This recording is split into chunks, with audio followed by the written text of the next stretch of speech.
Ladies and gentlemen, welcome back to Crossing Borders. I'm Mike Ginn. That's former UFC bantamweight, aka Luke's color commentator, Alex Extremo Soto. Alex, how you feeling, buddy? Doing great, Mike. What's happening? Y'all had a fantastic show last weekend. Please talk to the promoters about getting it on Fox Deportes a little sooner in the week so we can watch it outside of UFC Fight Pass, because I do love watching Henry Briones and all those dudes.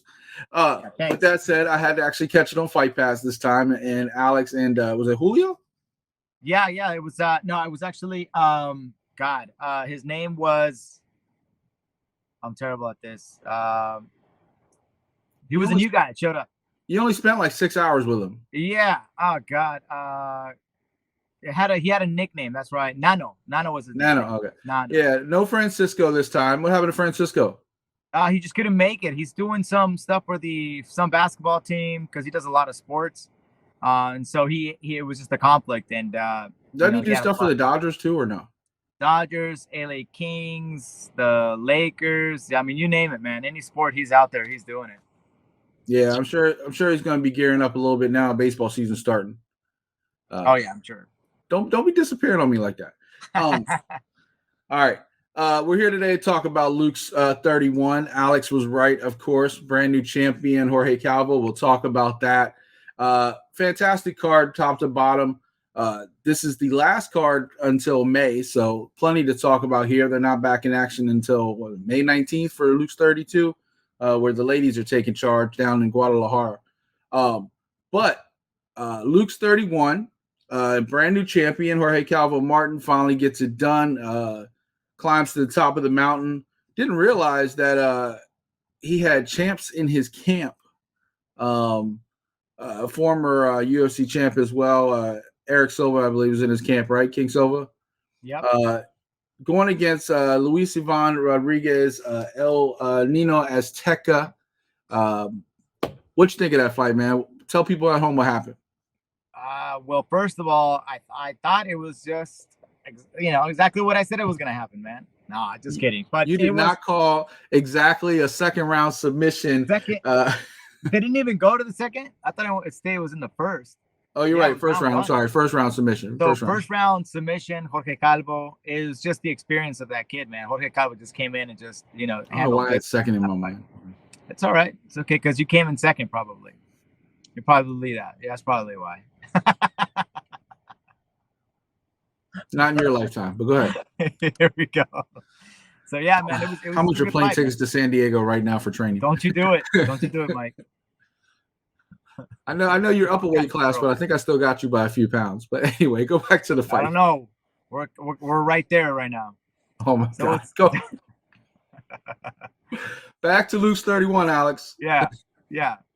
No, good stuff, man. It was a really exciting fight card, man. Like Jorge Calvo did just the experience that the guy brings into the cage. He's so awkward with his stance, and his jiu-jitsu is just so good, man. He was able to take full advantage of his experience and all of those little, what we call in Spanish las mañas, like all those little, things, those little lesson learns that you pick up through along the way. Was able to get, that rear naked choke, very, very fast and very easy, and a very aggressive, very exciting fighter that Nino Azteca is. And he got caught, man. I think Azteca was just a bit overwhelmed with how clever Jorge Calvo it really is. Well, we talked about that last time, right? Like, could Rodriguez deal with the grappling and the ability for Calvo to make it dirty a little bit and do some of these veteran things that he hasn't seen in 4 or 5 fights. Right. We knew Luis Rodriguez was explosive. We knew he could strike with the best of them, but we haven't seen him in a fight with somebody that could grapple, and would that come into play? And they did. They did very quickly. Calvo's always been that guy that we talked about as being a contender, being a very difficult matchup for a lot of people. We were looking forward to seeing what would happen and, a fight with him and like Kiki and stuff like that. But, Alessandro moves to the UFC, opens up the flyweight division, and you see new faces take over. And it's really a feel-good story. A guy who's, now 21 fights into his career. He's been around LUX for a long time. it's a feel good story. It's a good moment for him, and now he can say I'm a champion. Yeah, yeah, absolutely, man. And he's had opportunities like that. Like I think when he was fighting with Titan FC, he had those kind of shots. I believe I have to look it back into his history, but I know he's fought there a couple of times. And he's like I said, like he does have there's a nice level that he brings to this, and he's just a different. He's such a different character to see fight. And his jiu-jitsu and his mixed martial arts, like in general, just very very well polished, and he's definitely uh, made it to a new level. Yeah, I don't think he's ever fought for the title before. Yeah, Not in Titan anyway. Titan he had a co-main event, but a lot of like main card stuff. He was up and down with Titan as well. yeah. And of course, he fought Alessandro and lost. That was his only title shot before. But here he comes. He's bounced back with a couple wins, got another shot, and took it home. He really did. Also on the card, Luis Guerrero, man. Come on, Pantera. What else can you say about this guy? He keeps on finishing people. That was another TKO finish against a very tough Juan Pablo Mendoza. What happened in that fight? Yeah, no, Luis Guerrero, man, just demonstrated that he belongs at the top of the 135-pound division, man. Like his highlight reel, spinning back kick knockout is sick as hell, man. And then to finish off a newcomer, Juan Pablo Mendoza, the way he did was just incredible, man. I mean, he laid him out, man. He finished him off, and it was a great piece at a time. Like he just really grinded him out, and then finally got that knockout in the second round. Boy, man, it's just impressive, man. It'll be a great fight to see him against David Mendoza, who was also on this fight card. Yeah, I was about to say, and David Mendoza won a catchweight fight at 140 pounds. Was it weight issues on his side or on Baraja's side? From what I heard, is David Mendoza came in over, so I think he's been going through from missing weight, or he's kind of like, I feel like this fight was going to be a very risky fight for him. But I gotta say, I was impressed by his demeanor in the fight. And he just handled Antonio Barajas very well, very, very well. And had really walked right through him and everything he had to offer. So, it just shows you David Mendoza is really, really good. He's a really good mixed martial artist. He can put it all together. And I think the right fight now for David Mendoza is against Luis Guerrero. That's what I think should happen. I think that's a good fight for both those guys. Yeah, I mean, the only, look, Mendoza's 2 losses were to the champ, Psycho Beltran. And then he struggled with Fido Rubio, got him in an armbar. Other than that, he's rolled through everyone. And we kind of wondered, what's going on through his mind going into this fight, coming off a loss against Fido. And he bounced back well, took care of Barajas. But if weight's going to be an issue and you want to fight for a title, that's a big deal. You can't come over a pound. Like, you have to be exactly on weight. We've talked about this. Maybe it's not fair that other fights you can come in a pound over or whatever. But for championship weight, you got to be on point. And, we talked about that. That's a big deal. So if he misses weight on a non-title fight, how can you trust him to give him a title fight? Yeah. And you know what? The promotion has already been bitten by those losses in weights, right? Like Kiki Gonzalez when he missed weight. Draco Casillo. Dude, yeah, Draco Casillo missing weight and not getting the belt. Right. But I mean, Luke's lost an event because somebody missed weight, it was against Jorge Calvo, who's going to fight against Kiki Gonzalez. Kiki shows up overweight. Calvo says, I'm not taking the fight if it's not for the championship. I think I was on his side for that. And now, it's very, you're right. As a promoter, as somebody who's investing money into the events and the promotion, they don't want to risk it with somebody who's going to miss weight. That being said, this was a catch weight, and it was like a last minute replacement with Antonio Barajas. So I don't think the promotion is really holding that too much, holding on to that idea. I think David Mendoza has shown up. He's shown twice at 135 pounds, within the legal limits of for a championship belt. I think they're confident that he would show up on weight next time. So I mean, it's a deep division. You're talking about a division that has fighters like Lazy Boy, fighters like also on this card, Edgar Ram Cabello got the split decision win.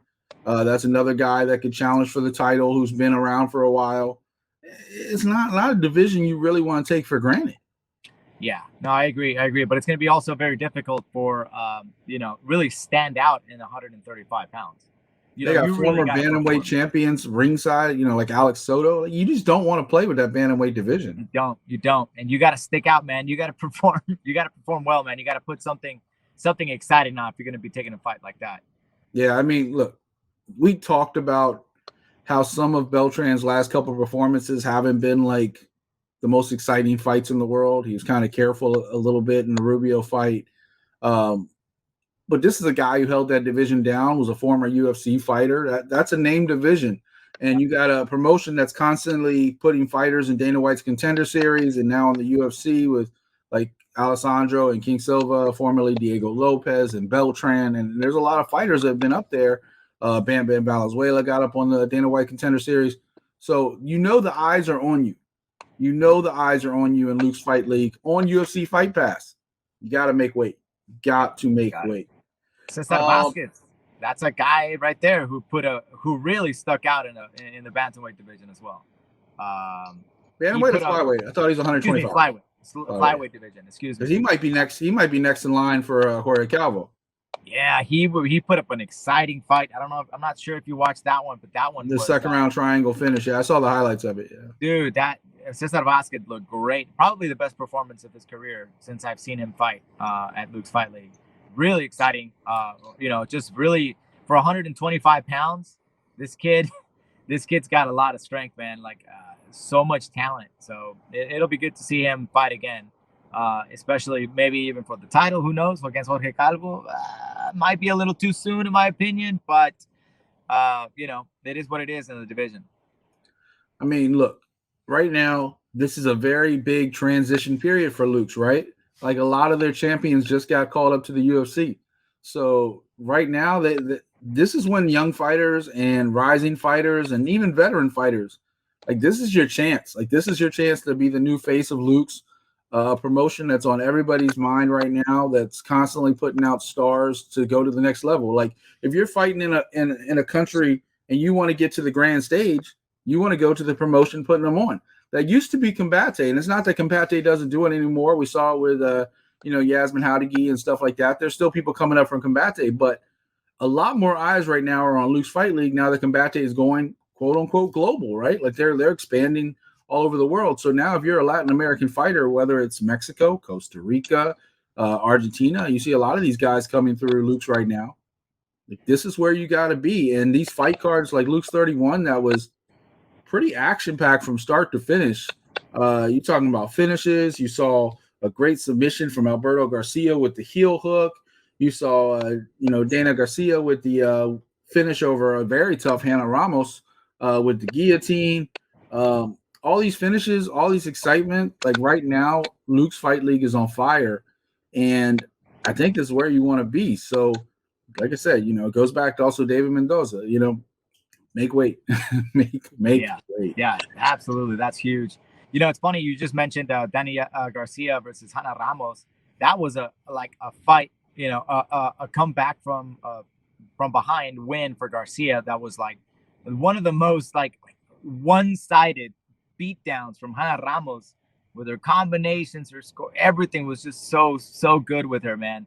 She was just putting a whooping on Garcia. And then Garcia put in a submission guillotine choke in the end of the second round. Man, that was wild. It was, I felt really bad for Ramos because she was just dominating, man. But she got caught with that guillotine, man.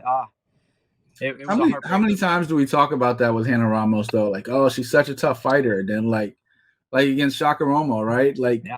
like she's right there. Then she's just not finishing. Yeah. Well, she's having. I mean, it's the ground game. She needs to really expand her ground game. And be able to recognize some of these submission attempts a little bit earlier. So I think that's just what's lacking on her, is just being able to hit the mats and start doing some jiu-jitsu.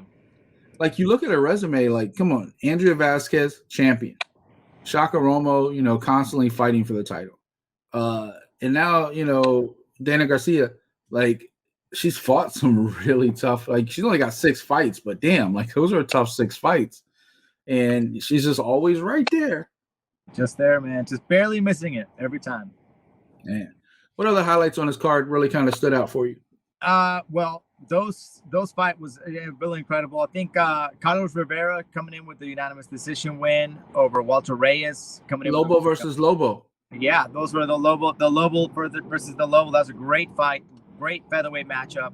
And it looked like Rivera's did a fantastic job of coming up with it and putting up a good fight. 3 5-minute rounds of like good action, man. Did you ever ask who booked that fight? No, I never did. I forgot to ask that. See, we send you down to Mexico on these missions, Alex. And every time you come back, you're like, I got distracted. This time I landed over there, got all my stuff ready to go, and I came in at 12. I landed I finally got to the hotel like 1 a.m. on the day of the event. Woke up early, of course, at 7:30 in the morning. Got all my stuff together, and then by 12 noon, time flies. You're talking to new people. You haven't seen them in a while. How you doing? We're having breakfast. Next thing you know, at 12 o'clock, we have to come in for rehearsal and get all the mics and everything done. And it's a whole new event. There was a whole new place that we went to. So there's a lot of lack there of where we have to meet and how far is it, yada, yada. Finally get to the show. We do the show. And I think I left. What time did I leave? I left the next morning at around 10 o'clock in the morning. And then back out, man. It's crazy. It really is a whirlwind of an event every time I go to these things. One last fight I want to talk to you about on this event, though, before we get off the topic. Talked about kind of Alberto Garcia with the heel hook. This kid's 7-0 now. A lot of experience down in Brazil with Budo and Jungle Fights. But he is a Mexican fighter. What do you think of that kid? Yeah, no, he showed up, man, and it was great. He that was his first time showing up and did a great performance. And to get heel hooks, down like that, it was very impressive. So, man, even his amateur record, he's got a couple wins in the amateur ranks, but, coming out of Brazil and doing all this stuff, he's got all kinds of, taking guys that have, this is his first, I should say, shot at at higher level competition, and the guy performed fantastic. So 7-0, 7 finishes. Yeah, 7-0, 7 finishes. Yeah, man, it'll be good to see that. I mean, this is another guy stepping in here in the bantamweight division that's going to really kind of shake things up, man. You got to stick out. Bantamweight division, Mexico, Latin America. You better bring your A game. Better bring your best performance. Better bring your everything that you got to really stick out from the pack. I feel like we need to name this episode David Mendoza Needs to Make Weight. because look, we just keep talking about bantamweights, like all these rising and just dominant bantamweights. Like, you want to stick out, like you want to be. We've talked about Leon David Mendoza since we started this show. Like, we've talked about how much of a potential star this kid could be. And it just goes back to you can't make weight. What are you gonna do? Yeah. Especially at the lighter weight classes. If you can't make 135, you better step up to 145, which is even more killers and more dangerous fighters in Luke's. We just talked about King Silva going to the UFC. 145 is just another level of championship fighter. So either way, 135, 145, you can't slip up at all. Yeah. So you look like Babyface Patron, for instance, at 145. I had to move up to that weight class because he wasn't able. Same situation. Yeah. Same thing. And that kid's a beast too, man. Yeah. So I definitely love to see him, compete again here soon. Maybe we'll see him here on May 29th in Guadalajara. Going down to Jalisco. I hear there's a tequila shortage, Alex. I might need you to slip a few bottles in your bag. Yeah, no problem, man. I got you. So, I'm probably going to stay a few days there, too. Nice. It's funny. I was just actually hearing about this the other day because of the so there's a certain, I'm not sure if it's a bat or something, but because of the extreme weather they've been having down there, and it's been unusually warmer than even normal down in that part of Mexico, the animal, I think it's a bat or something, that pollinates the agave is struggling. Their survival rate is dropping like crazy. So there's no pollination of the agave. And if there's no agave, there's no tequila.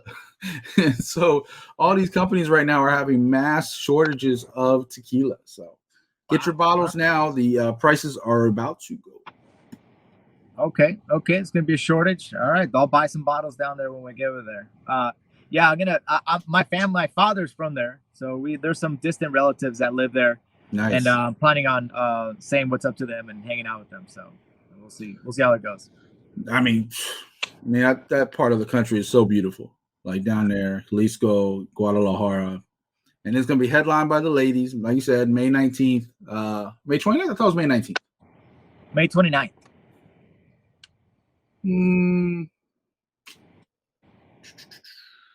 I'm pretty sure. Yep, May 19th. May 19th. Whoop. You might want to rebook your flight. Yeah, May 19th. Oh, is it the 19th? God damn it. May 19th. All right. Okay, so May 19th. Friday. That's what it is. I've subdued. You win. All right, so May 19th. I'll be out there. I'm looking right at the promo right now, so I can't be wrong at this unless they're wrong. You could be though. They might have. I could be, but it'd be because they are, not me. Right. Exactly. I know you try to throw me under the bus, but Mike, you're never wrong. I am wrong a lot. I'm pretty sure I picked Rodriguez to win that last fight. I am wrong a lot. Anybody watches Art of MMA, which, by the way, shameless plug. We just dropped the first episode of 2023 on our Fighters First Network, so go ahead and check that out. And since I'm doing shameless plugs before we get out of here today, go ahead and check out FightersFirst.shop. Check out the Extremo collection. Check out the Crossing Borders collection. Support all the shows. Support the brand. Support the fighters. Officially licensed collections from all your favorites. So go ahead and check that out as well. Any final words before we get out of here today, Alex? Let's see. Just stay in for the next one. Stay tuned because we'll have some more info coming up on who's going to be fighting in that fight card and all the latest champ versus champ. We got Soraya Roscoe versus Andrea Vasquez, unifying that one. Ellie Rodriguez against a opponent to be named. So it's going to be ladies' night. And you know what we do when we got a few weeks between cards? We're going to profile a couple of fighters. So a couple weeks from now, we'll pick a couple fighters that's going to be on that card that we know of. Or if not, we'll, a couple other rising LUX Fight League fighters or Combate fighters or something like that. Talk about them, get Alex's expertise on them, and, let Alex tell me that, he was right again. That's cool. Anyway, ladies and gentlemen, that is Crossing Borders. LUX Fight League 31 in the books. Looking forward to 32 in May.